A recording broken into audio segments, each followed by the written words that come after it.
Hello viewers. आज का topic है हमारा इंग्लिश टीचिंग मेथड्स, यानी कि इंग्लिश को टीच करने के क्या क्या मेथड्स या फिर क्या क्या अप्रोचेस हम अपना सकते हैं। ये उन सभी एग्ज़ाम में यूज़फुल होगी जो भी टीचिंग रिलेटेड एग्ज़ाम्स हैं, जैसे कि KVS, REET, DSSP etcetera. So let's start with our first method and approach, which is grammar translation method, the oldest method, the traditional method given by Karl Plotz. इसमें क्या होता है कि teacher क्या करती है, ग्रामर के ट्रांसलेशन पे जोर देती है ताकि एक बच्चा ग्रामर की ट्रांसलेशन सीखे, यानी कि कैसे उसको अनुवाद वगैरह करते हैं। टीचर इसमें मदर टंग का यूज़ करती है बेसिकली क्लास में, और एक लिटिल यूज़ करती है ट्रांसलेशन का। की स्किल्स में बेसिकली फोकस किया जाता है इसमें कि बच्चे को रीडिंग और राइटिंग आ जाए, और फॉर्म फोकस टीचिंग भी इसको कहते हैं, यानी कि बस एक ही बेसिक फॉर्म पे टीचर वर्क करते हैं कि बच्चे को ग्रामर की ट्रांसलेशन आ जाए और किसी चीज़ पे उसका ध्यान नहीं होता। इसमें कम्युनिकेशन का लैक होता है, ओरल का लैक होता है, यानी कि बच्चे कुछ भी बोलते नहीं हैं, सिर्फ लिखना और पढ़ना सीख सकते हैं। ये मेथड का बहुत क्रिटिसाइज हुआ, इसको इसलिए ही रिजेक्ट कर दिया गया क्योंकि इसमें कम्युनिकेशन का कोई स्कोप नहीं था। नेक्स्ट है डायरेक्ट मेथड। डायरेक्ट मेथड को नेचुरल मेथड भी कहते हैं, रिफॉर्म मेथड भी कहते हैं। इसमें फोकस किया जाता है लिसनिंग और स्पीकिंग पे। ग्रामर ट्रांसलेशन के बाद ही आया था ये, उसका रिफॉर्म करके ही आया था, यानी कि उसको रिजेक्ट करके उसी पे बेस बना था। इसमें मदर टंग को फुली डिस्करेज किया जाता है, सारा का सारा फोकस टारगेट लैंग्वेज पे होता है। बेसिकली ये फॉरेन लैंग्वेजेस सिखाने के लिए ज़्यादा इंपॉर्टेंट है। अगर मान लो किसी टीचर को इंग्लिश सिखानी है तो मदर टंग का बिल्कुल यूज़ नहीं करेगी, सिर्फ और सिर्फ इंग्लिश बोलेगी और कुछ नहीं बोलेगी। अपोज है ग्रामर ट्रांसलेशन मेथड के कॉन्क्रीट टू अब्स्ट्रैक्ट, यानी कि बेसिक से आपको अपग्रेड, इंडक्शन मेथड का यूज़ किया जाता है इसमें। और नेक्स्ट है ऑडियो लिंगुअल मेथड, जिसे की मेथड या फिर न्यू की मेथड या फिर आर्मी मेथड भी कहते हैं। ये बेसिकली आर्मी वगैरह लोगों के लिए यूज़ हुआ करता था। इसमें उन्हें ड्रिल और प्रैक्टिस से कोई चीज़ सिखाई जाती थी, यानी कि बार बार बुलवाया जाता था तो वो चीज़ सीख जाते थे।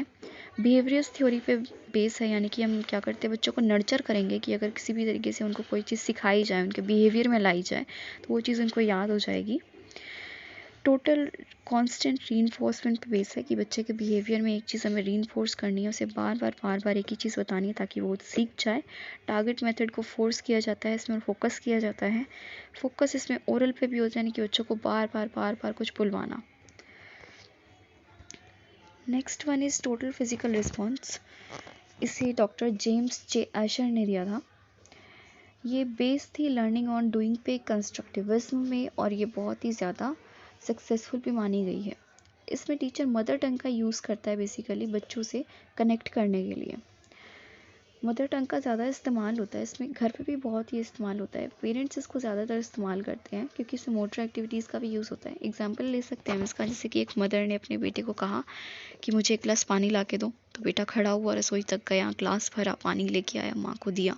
तो टोटल फिजिकल रिस्पॉन्स है, इनकी पेरेंट्स के एक्शन पे बच्चे ने जो रिस्पॉन्स किया, जो फिजिकल रिस्पॉन्स किया कि वो खड़ा होके गया, उसने ग्लास भरा, वो ग्लास लेके आया, तो ये सारा TPR के अंदर आ गया, यानी कि मोटर एक्टिविटीज़ उसकी यूज़ हुई, कोऑर्डिनेशन, बैलेंस वगैरह ये सब उसका यूज़ हुआ।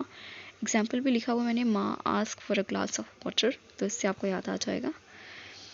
बाइलिंगुअल मेथड CJ डॉडसन ने दिया, इसे सैंडविच मेथड भी कहते हैं। With help of mother tongue target language focus, यानी कि एक टीचर क्या करती है, सैंडविच की तरह एक अगर सेंटेंस को प्रेजेंट करें तो बाइलिंगुअल मेथड के अंदर आएगा। मान लो अगर एक टीचर ने बोला कि व्हाट आर यू डूइंग, और फिर टीचर ने बोला तुम क्या कर रहे हो, उसको हिंदी में अनुवाद करके, फिर दोबारा टीचर ने उसको इंग्लिश में बोला कि व्हाट आर यू डूइंग, यानी कि जो हिंदी वाला जो सेंटेंस था, जो मदर टंग वाला सेंटेंस था, बेसिकली बीच में आ गया, तो ऊपर और नीचे टारगेट लैंग्वेज आ गई और बीच में मदर टंग आ गई, तो एक सैंडविच सा बन गया जिसको बीच के बेस को कवर किया है ऊपर के दो सेंटेंसेस ने, तो इसलिए इसको सैंडविच मेथड भी कहा गया। और ये एक अच्छा मेथड है, इसके थ्रू हम एक बच्चे को मदर टंग की हेल्प से कोई भी टारगेट लैंग्वेज सिखा सकते हैं। अगला है कम्युनिकेटिव लैंग्वेज टीचिंग। पूरा का पूरा इसमें फोकस कम्युनिकेशन पे था। एक बच्चे को बोला जाता था कि आप ऑब्जर्व करें और फिर कम्युनिकेट करें, जितना आप बोलेंगे उतना आप सीखेंगे। इसे बेस्ट मेथड माना गया और आज भी ये बहुत यूज़ में है। एक बच्चा जितना ज़्यादा कम्युनिकेट करेगा, जितना ज़्यादा लोगों से बातचीत करेगा, सोशल स्किल सीखेगा, उतना ज़्यादा ही। ये दिया था माइकल हैलिडे ने। हालांकि ब्लूम ने सबसे पहले बात की थी कम्युनिकेशन लैंग्वेज टीचिंग की, पर ये कॉन्सेप्ट किसने दिया था? माइकल हैलिडे ने दिया था, तो इसलिए हम इन्हीं का नाम यूज़ करते हैं। पर अगर ऑप्शन में ब्लूम का नाम भी हो और माइकल हैलिडे ना हो, तब हम ब्लूम का नाम ही टिक कर सकते हैं। और अगर माइकल हैलिडे प्रेजेंट हो तो हम माइकल हैलिडे को प्रेफरेंस देंगे, क्योंकि ब्लूम ने अपनी थ्योरी में कम्युनिकेशन लैंग्वेज टीचिंग का यूज़ किया था, पर इसको जो अप्रोच के रूप में जो इसको इन्वेंट किया या फिर इसका फाउंडर कहा जाता है, उसे माइकल हैलिडे को कहा जाता है। इसमें बस यही है कि पूरा जोर बच्चे के कम्युनिकेशन पे दिया जाता है। उसे कहा जाता है कि वो जितना ज़्यादा कम्युनिकेट करेगा, ऐसी एक्टिविटीज़ ऑर्गेनाइज करवाई जाती है इसमें वो सबसे ज़्यादा कम्युनिकेट कर सके, लोगों से बोल सके, इंटरेक्ट कर सके।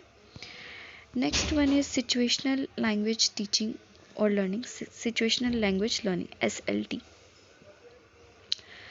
Situational language teaching. ये दिया था हेरोल्ड पाल्मर और AS हॉर्नबाई ने। Using language material teach vocal and sentence pattern related to frequent situation. इसमें क्या करता है, एक टीचर क्या करता है, लैंग्वेज मटेरियल से टीच करता है, यानी कि TLM का प्रयोग करके एक बच्चे को कुछ भी सिखाया जाता है, या तो उसको वो कैब सिखाई जाती है या फिर उसके सेंटेंस पैटर्न सिखाए जाते हैं, और फ्रीक्वेंट सिचुएशन से रिलेट करके उसे सारी चीज़ें सिखाई जाती हैं। Bridges gap between grammar translation method and communication method. ये जो क्या है, ग्रामर ट्रांसलेशन और कम्युनिकेशन मेथड दोनों के बीच का जो गैप है उसको पूरा करता है। Next one is doctor West new method, that is against to direct method. Direct method के बिल्कुल अपोज था। डायरेक्ट मेथड क्या था कि पूरा का पूरा फोकस किया जाता था टारगेट लैंग्वेज पे, नेचुरल और रिफॉर्म लैंग्वेज भी कहते थे, उसके पूरे अपोज में था ये। इसमें साइलेंट रीडिंग को फोकस किया जाता था। इनका कहना था कि अगर एक बच्चा साइलेंटली कुछ पढ़ रहा है तो उसे स्कैन करके पढ़ रहा है, उसे स्किम नहीं कर रहा है, और उसको बहुत अच्छी नॉलेज उससे गेन होगी, क्योंकि उसका पूरा ध्यान, पूरा कॉन्सेंट्रेशन उसी चीज़ पे जिसको वो स्कैन कर रहा है, फिर जिसको वो फोकस कर रहा है रीडिंग करते हुए। तो उन्होंने साइलेंट रीडिंग पे फोकस किया था। Next one is natural approach of teaching English.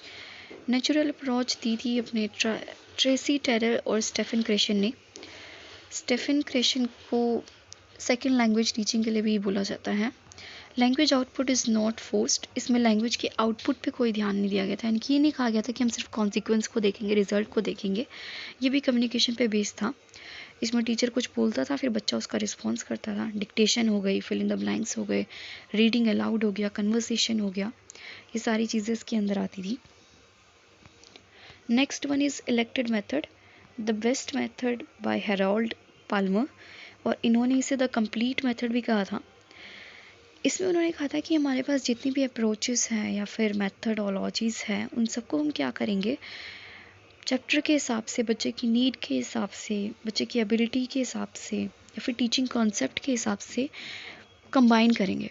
यानी कि मान लो हम बच्चों को कोई ऐसा कोई कॉन्सेप्ट पढ़ा रहे हैं जिसमें बाइलिंगुअल और TPR दोनों की यूज़ हो। बाइलिंगुअल मेथड का भी यूज़ करना पड़ रहा है और TPR का भी यूज़ करना पड़ रहा है, यानी कि टोटल फिजिकल रिस्पॉन्स का। यानी कि एक बच्चे को मैंने बोला स्टैंड अप, और फिर मैंने उसे हिंदी में बोला खड़े हो जाओ, फिर मैंने उसे दोबारा इंग्लिश में बोला स्टैंड अप। अब इसमें बाइलिंगुअल मेथड का यूज़ ऐसे हुआ कि मैंने उसे पहले इंग्लिश में बोला, यानी कि अपनी टारगेट लैंग्वेज में, फिर बीच में मैंने मदर टंग का यूज़ किया, यानी कि उसे बोला खड़े हो जाओ, फिर दोबारा मैंने टारगेट लैंग्वेज का यूज़ किया, मैंने बोला स्टैंड अप। इससे बच्चा क्या है, बाइलिंगुअल मेथड की वजह से, हिंदी इंग्लिश का ट्रांसलेशन की वजह से वो एक सेंटेंस सीख रहा है, साथ में वो फिजिकल रिस्पॉन्स भी कर रहा है, उसकी मोटर एक्टिविटीज़ भी हो रही है, वो खड़ा हो रहा है, तो उसमें उसकी मोटर एक्टिविटी का भी यूज़ हो रहा है। यानी कि ऐसे दो मेथड या फिर और ज़्यादा मेथड्स कंबाइन करना जो कि उस कॉन्सेप्ट के लिए या फिर बच्चे की एबिलिटी के हिसाब से ठीक है, जिससे उसकी लर्निंग इन्हेंस होगी, उसको इलेक्टिव मेथड के अंदर हम ले सकते हैं। इसमें टीचर को मोर फ्लेक्सिबल और क्रिएटिव होना चाहिए, यानी कि टीचर को सोचना चाहिए कि भाई वो कौन कौन सी ऐसी दो एक्टिविटीज़ को मिक्सअप करेगा जिससे कि उसकी एक्टिविटी एक अच्छी एक्टिविटी बन जाएगी और बच्चे उससे ज़्यादा लर्न करेंगे। अगर हम एक बार रिवीजन लें ऊपर से सारे मेथोडोलॉजीज़ की या फिर अप्रोचेस की, तो इंग्लिश टीचिंग मेथड्स में सबसे पहले हमने पढ़ा ग्रामर ट्रांसलेशन मेथड, सबसे ओल्डेस्ट मेथड है, ट्रेडिशनल मेथड है। इस पर सिर्फ ग्रामर के ट्रांसलेशन पे जोर दिया गया था, ओरल की कोई इंपॉर्टेंस नहीं थी, इसलिए इसे रिजेक्ट किया गया, इसे क्रिटिसाइज़ किया गया। कार्ल प्लॉट्स ने इसे दिया था।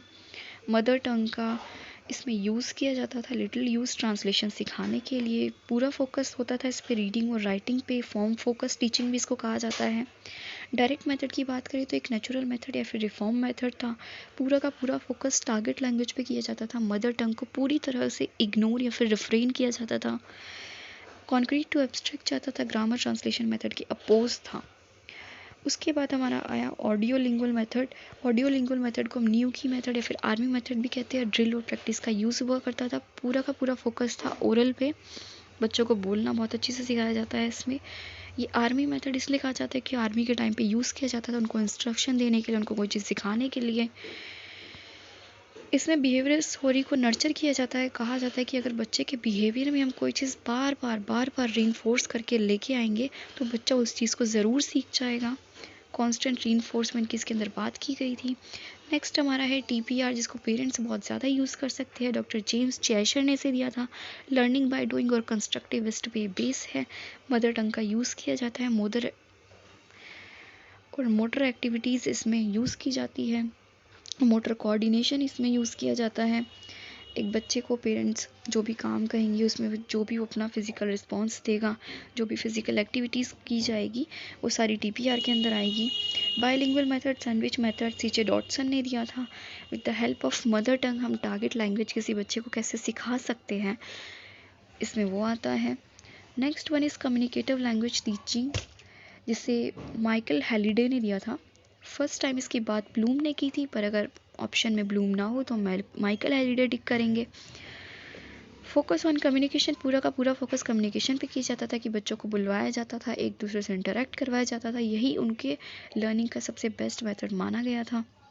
सिचुएशनल लैंग्वेज टीचिंग, यानी कि एक बच्चे को ये जो है ग्रामर ट्रांसलेशन मेथड और लैंग्वेज टीचिंग के बीच का गैप फिल करता था। इंग्लिश सिखाने का एक सबसे अच्छे तरीका था जिसमें वो गैप और सेंटेंस का पैटर्न ऐसे सिखाते थे जो कि फ्रिक्वेंट सिचुएशन से रिलेट करता था, और टीएलएम का भी उसमें यूज़ करते थे। यानी कि जितने भी हमारे पास लर्निंग मटेरियल्स है, अगर वो सिचुएशन या फिर उस कंटेक्स्ट या फिर उस टॉपिक के साथ यूज़ हो सके तो वो इसके अंदर यूज़ होते रहे। हेरॉल्ड पामर और एस हॉर्नबाय ने इसे दिया था। नेक्स्ट है doctor West, new method against the direct method, natural method, reform method के फोकस पूरी तरीके से किया गया था साइलेंट रीडिंग पे। अगला है natural approach of teaching English, Tracy Tyrol और स्टीफन क्रेशन ने दिया था। स्टीफन क्रेशन को सेकंड लैंग्वेज टीचिंग के लिए भी जाना जाता है। लैंग्वेज आउटपुट को या फिर रिजल्ट को इसमें फोकस नहीं करते थे, कम्युनिकेशन पे बेस्ड था। टीचर बोलती थी, बच्चे उसका रिस्पॉन्स करते थे, जैसे कि डिक्टेशन हो गई, फिल इन द ब्लैंक्स हो गए, रीडिंग अलाउड हो गया, फिर कन्वर्सेशन हो गई। Electric method, the best method, the complete method by Harold Palmer. इसमें उन्होंने कहा था कि कंबाइन करो ऐसी वेरियस मेथडोलॉजीज़ को जो कि लैंग्वेज डिपेंडिंग हो और जिनसे क्या हो सके एक बच्चे की टीचिंग और उसकी लर्नर की एबिलिटीज़ को देख के उसको सिखाया जा सके। टीचर इसमें ज़्यादा फ्लेक्सिबल होना चाहिए, ज़्यादा क्रिएटिव होना चाहिए, रिजिड नहीं होना चाहिए, तभी ये मेथड यूज़ हो सकता है और ये बेस्ट मेथड भी कहा गया है। So it is all about today's video. If you like the video, then press the like button and subscribe my channel. Thank you. Have a nice day.